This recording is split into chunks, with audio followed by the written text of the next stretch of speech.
What is going on? It's Alex from Metal Kingdom. We are at the Mod Club today for the Bloodstained Earth Tour featuring Venom Inc, Yeah. Goat Whore, Toxic Holocaust, and Convalescence. But they're not there. Convalescence aren't there. Oh, so Yeah, that's yeah. why there wasn't anything going on on stage. Yeah. Because I was thinking like we No, arrived they, at 7:30. They couldn't do the two shows. I guess two of the guys didn't have passports, so they couldn't get in the end. So Yeah. but never mind. They'll be back. They'll be back. I'm sure. So Venom Inc is here, like I said, and I'm joined by 2/3 of Venom Inc. I got Tony Dolan, aka Demolition Man, and the one and only Jeff Dunn, aka Mantas, famous for creating black metal. How's it going, guys? It's going very well. It's good. Very well. Good to see you again. 5 years ago, I know. Fucking 5 years. got to see you guys with Onslaught, and that was awesome. My hair was down here, and I had that. Oh no, that was someone else. Went down right. Yeah, no, yeah, that was great. That was a great night as well. And You guys were like some of the coolest dudes I've ever hung out with after the show, so I want to thank you for that. No, thank you. You know. Awesome. So you just begun the Bloodstained Earth Tour a few days ago. Yeah. How have the first few shows been? Absolutely terrible, so fuck, we're nearly finished.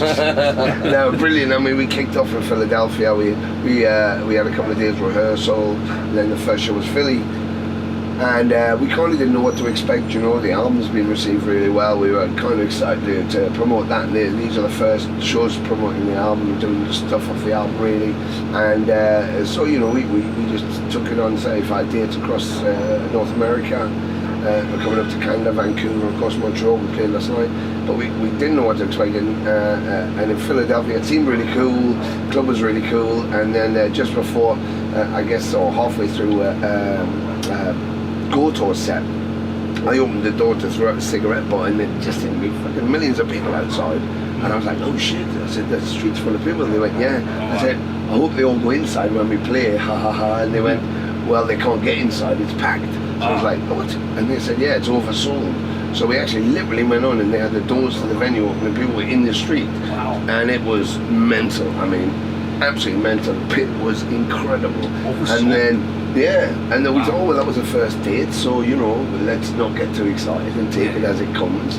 And then we played the Gramercy on Manhattan in New York the next night.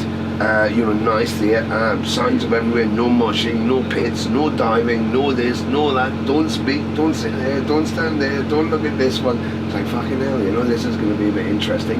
And a second tier was seats. And we went on, and it was fucking rammed to the gunners, and they went nuts from the first note. Everybody's been singing all day along with us, the opening number.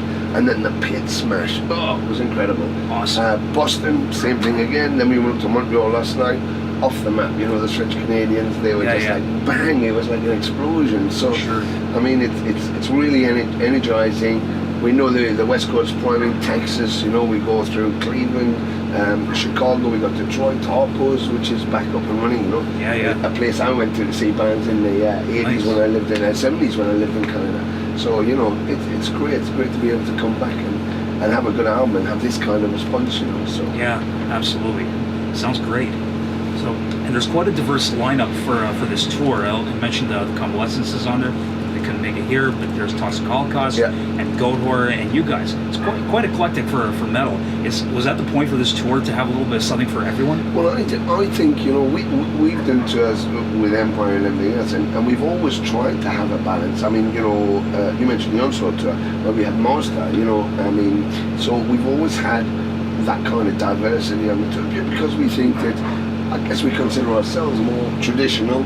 Yeah. And then, you know, there's so many genres these days. I want to show everybody that it's all one thing. You know, you can be specific in your taste, might be a bit more towards black metal or a bit more towards death metal or thrash or whatever it is. You know, old school or new school, but it's all us. You know, and to see a skinhead standing next to a thrash kid, standing next to a black metal kid, standing next to just a metal guy or a metal girl, you know, that's the community, you know, that's the music.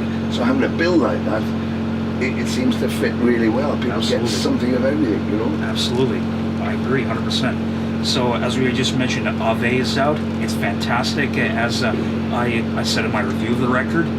Yeah, well, great review. Thank you very, very much. It's really, Like yeah. Ave Satanas, Forged in Hell, Time to Die, Black and Roll, brilliant stuff.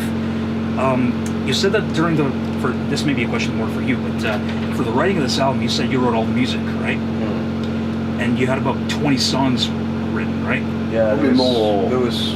I mean, on the hard drive, it started at V-Inc 001 and went up at V-Inc 020. Yeah. But within all those project pages, there was probably about 25. So will any of the leftover songs be ready or come on the next album? I don't know because it depends. I always look at what I've done. You know, if there's any unused stuff there, but I tend to sort of just throw it all in the trash can and start again. You know, if there's anything there that I think, oh, that is really good and it could become something really good, then yeah, I probably will revisit it. Right. But if, you know, with me, I mean, for example, V-Inc 15, there was 3 songs came out of that project. Yeah. As I was writing the riffs, and then I was doing the arrangements. I was thinking, well, that doesn't quite fit with that. Like, so it would go to one side, and then I would revisit it maybe a couple of days later, because I believe that the song's got to tell you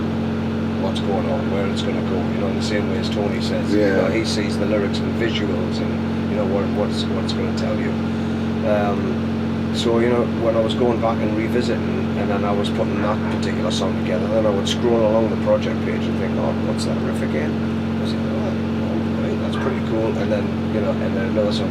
So V-Inc 15 spawned 3 songs which are actually on the album. Vocal-wise, Dying Flesh and Metal We Bleed are the original demo vocals that we sent to Nuclear Blast.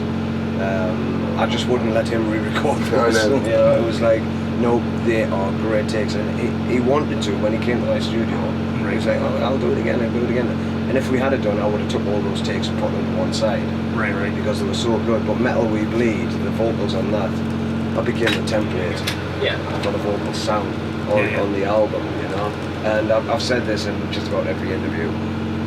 I think his vocal performance on this album is the best he's ever done. I agree. Ever. No, It's fucking stunning. It's great. I agree. You know, there was some things I was asking him to do where he was going, you're fucking joking. But we did it. And a lot of what you hear on Harvey in vocal is one take. Nice. You know, But I think that's, like what Jeff said, I think that's the thing, you know, I do take the compliment, but it's like, you know, to push yourself, it's kind of the magic that we have together. You know, Jeff is such a prolific writer, you know, and kind of on this, because he has so much material, and we had a kind of short time frame. You go with, you know, let's say you're a good fabricator and the other guy's a good engineer, and you've got a time frame to do a car. The other guy wants to do the engineering, and you want to do the engineering, he wants to do the fabrication. Exactly, yeah. But you're good at fabricating and fast, and he's good at engineering and fast. So you go to what works, and together you make this amazing vehicle. Yeah, that's kind of what we did. So it's like you don't stop that flow. You had so much stuff, and sending it across, it was like everything I was hearing was like I was seeing it straight away, and the visuals fell into place like a jigsaw puzzle to what was happening. It was so natural. Yeah. His performances on the construction, on the guitar work and stuff, was so great that you know, it inspired me to push as hard as I could on the vocals. Yeah. So you know, you elevate your performances. Exactly. I think that's what we did. We give probably everything that we had and everything we didn't realise we had. Yeah. We wanted to make it as special as we could, and that's hopefully what we did. I think at the end of the day as well, it was, you know, just taking pride in what you're doing, you know. Exactly. Because I've always said, you know, I've recorded for other bands, I've produced other bands, I haven't done a lot of that stuff. It's something I want to really get into, but I have done other projects with other people, and I've sessioned for other people. Mm-hmm. And I've always said, you know, if I've been recording a guitarist or a vocalist or something like that, you know, I've done demos for people and all this kind of stuff, and I've said, right, are you happy? I said, yeah. It's like, no, are you really happy? Because once that CD is pressed, You can't change it. Yeah. and once it's on the record store shelf, you cannot walk in and look at the assistant wish and I'd go, done hey, I'm this, just going to take or- this back because I'm just going to redo it. that you can't, you know. So you've got to put your absolute best. Absolutely. And I've always said, I consider myself adequate for what I'm doing at any one point in time. Yeah. I'm not a virtuoso. I've got no intention of being a virtuoso. I'm not interested in being a virtuoso. I want to be a great songwriter.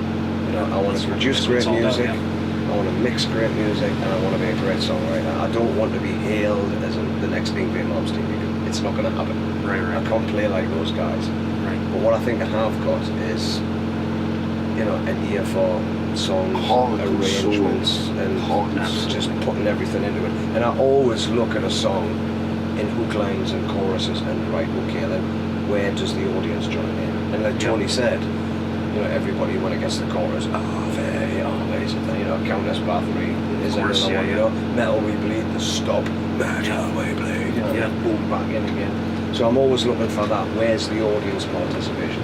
Because it gives the song to them. It's power. It then becomes their song, it's empowering. It's empowering to them. But I also think that is a point. It's like, you know, what happens with our live, and it's what's happening with the album is that, you know, I'm repeating it, but I think there's two kind of people who do music. There's a guy in a band, and then there's a musician. And it's like, you know, we've all seen those musicians, you know, the players who, they've got their eyes closed and they're playing, could even be holding a single note and the note's changing. It's like, what are they doing? They're singing it. You know, they're feeling it. It's like starts from your toes and goes all the way and comes out your forehead. It's the same thing with the performance like that. It's when you lose yourself in your musicianship, you know, that's a musician. You know, you can change a guy out of a band like that. Right. People do it all the time, and it's like, well, it's still the band. It doesn't make. But when there's something extra, when there's that element, you know, like blues players are famous for it. That you can't change that. So you don't have to be. Maybe you don't have to be like a Yingwi Malmsteen thing, but that's why people hear his playing, you know, and think like, fucking hell, man, that's incredible, because it is him. It's who he is comes out of his fingers, and you can't change that. You can't beat that. You know, you can play the riffs. I mean, you know, lots of people play the old Venom riffs.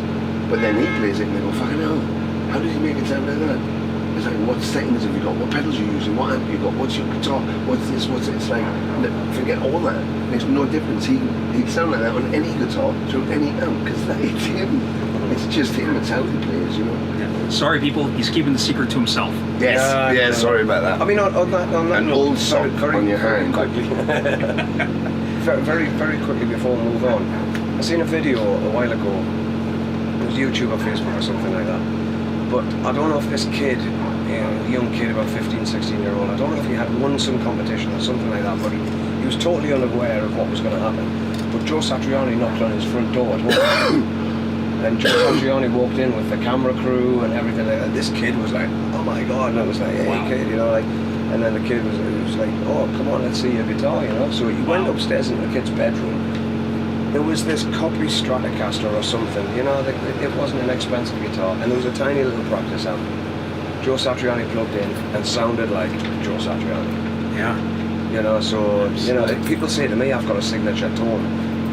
I don't know, I don't see it, but, you know, all I can say is, with every guitarist that I know, and what people have said to me about my playing, well, you know, it's in the fingers. It's there. It's there, it's here, and it's there. I think that it's what breeds that individuality. You know, it's kind of also what makes us distinctive as a band. You know, because, you know, you take the Judas Priesters and the Kiss and the Sabbaths and all of those bands, the Zeppelins, Purples, you know, they were like distinctive bands. You pick a genre from these days of a new band, and one band could be one of many bands. It's kind of hard to distinguish what's going on. I'm not saying that's bad, and these musicians are fucking incredible musicians, and you know, but that's what distincts you out. When the character becomes distinctive, you could hear a riff and go, I know exactly who that, like 2 bars or 2 notes, and go, you know, wow, that's straight away you can tell with a guitarist or something. So, and you know, that's what's great. Another question for you. You mentioned that you live in Portugal right now. Yes. How long have you lived there? And talk about the decision what made you want to move to Portugal. I've lived there just over 3 years, and you know, I've got a grown-up daughter, very happily married, and you know, she's given me a wonderful gift of a grandson now. And my girlfriend's got 4 daughters, and she's got 8 grandkids. And we just sat down with all the kids one day and just said, look, this is what we want to do. We'd been on vacation a few times and fell in love with the place. Right. But we decided, we didn't want to move into a tourist area and hear the English voices all the time, we stay in England for that. So we thought we're going to move to Portugal, like a real place. So we're right in the centre of Portugal, a very small village with the only English people there. The people are wonderful. They've taken us to heart. It's an incredible place. I love it. Absolutely love it. I call it home now. Nice. I love Portugal. Absolutely love it. And of course the weather's better. But no, it's a beautiful place. And I think also what's important, which he never says, is these people aren't used to people stealing stuff from their house, so they invite him in from somebody steals stuff and takes it to his house. So he doesn't have to buy anything, which is nice. That's And great, they don't quite yeah. get it, but they think maybe it's an English thing. So his house is really I've lovely. got sofas and chickens and all Most of the kinds of villagers stuff got like nothing in their house. That's all it is. No, I love it. I love it. You got grandkids. Look at you. You look great. You don't look. You still look young. Fucking Look at that skin. Look at that Jesus. skin. Ask me the same question at about fucking midnight tonight. We always said that when people go, wow, the energy on stage. I said, yep, we feel like we're 16 on stage and 170 when we come out. I mean, I'll admit, we both train, and I mean, I don't drink alcohol at all. I mean, I'm stupid because I still smoke cigarettes, but there's no drugs, there's no alcohol. I refuse to be a part of any of that. I train day on, day off, day on, day off, day on, day off. But I'm 56, so it's I've trained all my life since I was a kid. But when you get to this age, and when you're out on the road, you've got to look after yourself. So if you go into our individual food cupboards, you'll see it's full of vitamins and fucking protein powders and fucking vegetables and stuff like that. So we eat clean. We live as clean as we possibly can. And we get as much rest as we can. That's the most important thing, and it's the most difficult thing. People will go, oh, fucking hell, is that the rock and roll and parties and stuff? It's like, yeah, we fucked and drank and done all that shit when we were younger, but as you get older, I think that... And it was money, Yeah, we got 2 days off of the 35 days. And those 2 days are just driving from here to there. And that's the only reason you have those times off, is to get to that distance. And so, it's very hard to have little sleep, little food, and then turn in the performances. And then turn in the performances for the show. So, each show you want to be able to deliver 100% of everything to the audience. So that's why we think it's really important to be as fit and as strong as we can be to give all of that. Do you know what the one thing I find absolutely abhorrent is to see any act on stage who go on there drugged out of their fucking mind or fucking drunk, because those people in the audience are paid fucking good money to come and see them play. And it's what I've always said and what we always say: without the fans, we don't exist. Exactly. So if we turn up on stage and they're fucking pissed out of our heads or fucking Sure, you don't care. You don't care. It's disrespectful, to your fans. And what we've heard from people, I mean, I'm not going to say this is my opinion, but what we've heard from people is like, Jesus, for the age you guys are, the energy that comes off that stage, you're fucking all these young kids' exes, It's like, if that's true, then that's great. But we just do what we do. We do what we do naturally. It's not something which is contrived and we'll go on there and sort of put this act on. We genuinely go on there and give it everything we've got, and then when we come off stage, that's when the pain sets in. And sometimes it's really difficult, but that's why you're here. Sure. Okay, so just a couple more, and then we'll. No worries. Go back to Empire of Evil a little bit. I saw you guys when you guys were on the Onslaught tour, and you put out a couple albums, great albums, Hell to the Holy, which is all original material, and Crucified, which features a bunch of re-recordings of a bunch of the deep cuts from the Temples of Ice, Primeval, and the Wastelands albums. For people that may be interested and maybe wanted to hear those, where would be the place to maybe get those albums if they were willing to check Well, them out? I guess that was the whole idea of Crucified, those albums that we all really liked, the material on there in that period was kind of buried, Sanctuary, which became Universal and bought it by Sony, bought the masters and just clamp down on the releases and will not license them out. Yeah. So it's like fans were constantly looking for them, and the albums sometimes show up on eBay for like $200 and stuff, and we just thought, this is fucking ridiculous. We were playing songs in the Empire set, you know, because again, much like the Venom Inc thing, sorry, the fans were telling us what they wanted to hear, and we're just trying to feed them. And they did on it, well, would you play this, would you play this? So we started putting some of the songs in. Then they wanted to buy them, and we just got to the point where, like, well, we can't get it at the masters, and I thought, well, we might as well re-record some. And then if we re-record them, and then we play them live, it's not like the cover versions, it's just like they're the songs in our set. So that was kind of the idea behind it, you know? So I guess if you wanted to hear those particular songs and you couldn't find the albums, then buy Crucified. Other than that, you know, the intention was to do Crucified 2 and then put more out, because it, you know, we put everything into those albums regardless of what happened to them afterwards, and I just don't think there's any point in making music and it just being stuck in a cupboard somewhere. What was the point of doing it, you know? And you know, personally, I'm proud of all of the music that's been part of my life and all of that performance stuff. So if I could get it and get people to have it, that's the intention, isn't it? So I mean, just keep looking, and as soon as we can get them to be re-released again, maybe with the Venom Inc thing happening, we're trying to drive that forward and see what happens and get the albums re-released as a box set. You know? Same thing, maybe like Hell to the Holy, Crucified. Yeah, well, those were, we've got the album we were working on before we kicked off with Venom Inc was the Unleashed album. We had a bit of bass to put down and some vocals, and then we kind of got held up and thought we'd delay it a year and could revisit, but it's just been, this has been a roller coaster non-stop. So there's a little period over Christmas we look like we should have a gap, so I'm going to fly to Jeff's studio and then we'll finish off that, have it ready to go maybe in the summer. The masters for for Creatures and Crucified and Hell have all returned, so we might put them as a box set with the new album and then be able to release that so people can get hands on that, you know. Awesome. So look out for those albums coming soon. And I want to give a shout out to Mark Jackson, who used to play drums in Empire of Evil. He's a great guy, great drummer. He plays in Acid Rain now. Sick band. Check him out. Yeah, absolutely. Good band, good drummer. Okay, and just two more, and then we'll be done. Tony, are you still doing stuff with Adam Craft?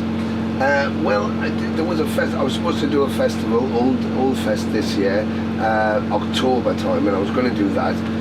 But our schedule is just such that it was impossible. It's impossible now. But I mean, still got some recordings, and I was writing some new stuff. So I'm always like going towards something, but then everything else comes in the way. So I don't know, you know. But there's offers to go to South America and to Europe and to play shows, you know. So I guess, I mean, ultimately, what would be nice is that we have all of the project bands that we do, and we're our own touring band. It just means we play for 6 hours a night. And you're singing every fucking band. Exactly. So it will be a bit tiring, but it would be kind of fun to mix things up a bit, you know. And who knows, eventually, you know, we may even stick some Empire stuff in the Venom Inc set. You know, That'd be sick. Why not? Hellspawn, come on. Exactly, Hellspawn, Hell to the Holy, those kind of tracks. Metal Messiah. Metal Messiah, 8th Gear, we never did live. I think it's dying to be out there. You know, when you listen to this, to Arvey, it feels, for me, it's that's Empire and this is this, but it's just all the music, isn't it? You know, it's the whole idea of the legacy, why we went back to start in the first single. You know, and people go, why are you doing the first two albums? It's like, well, because this is about the legacy of the music, not about the personnel. It's just do you feel it? And music's an emotional attachment, something that triggers. You know, if you can feel it, that's all it's about. Not the politics, just what do I get from it? You know, Absolutely. So why not? You know, it's all embrace everything and put it all together. Awesome. Sounds awesome. Okay, and the last question. So you've still got about another 3.5 weeks on this tour. You're finishing up at the beginning of October. Yes. Then you got some a couple of shows in Finland in October, I believe. Yeah, we got festival shows. We got five or so dates in the UK, and then we go straight into Europe now. Yeah. So we'll go straight into Europe running with that, and I think we're going to be taking this package with us. So Same we'll have package? to go to Toxic. Yeah. Nice. Yeah. And what do you think would be like the touring plans for 2018? Arenas. Arenas, yeah, I guess. Well, we've got Japan confirmed. We'll be going to New Zealand, Australia, Singapore is hopeful, and Bangkok they're working on right now. So there'll be some Chinese there, Malaysia, you know, and then into South America, because we were due to go to South America at the end of this year.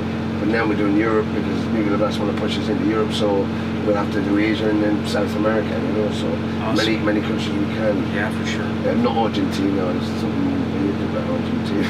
Yeah, Argentina, definitely Argentina. So look out, folks. The beast known as Venom Inc. is coming your way, and it's coming worldwide to kick your asses. Absolutely. All right, so that'll be all. Thank you guys so Awesome. much. Thank you very That was much. awesome. Thank you awesome to so talk much. to you. No problem. Brilliant. Absolutely brilliant. Any last words of wisdom to the fans watching? Well, I'll make it brief, and then Tony can say something. But all I will say is, I've said this a million times. You've probably heard me say it on stage, but never forget, you guys, you're the most important part of the music industry, and without you, we do not exist. Right? So thank you so much for all of your support. Whether you discovered Venom halfway through the career, whether you came in at the beginning, or whether you come in on RV, all about you guys. Thank you much. Maximum respect. Yeah, I'd underline that. Just thank you for supporting the band from their very, beginnings to now. You know, it's very important, and every single member appreciates and respects the support. So thank you for everything. Excellent, Ave. So be sure to catch Venom Inc. on the Bloodstained Earth tour running through early October, and pick up the new album Ave, out now on Nuclear Blast Records. It's fucking fantastic. Thank you very much. I'm Alex. You're watching MetalMasterKingdom.com. Ave. We'll see you next time. See you next time. Ave.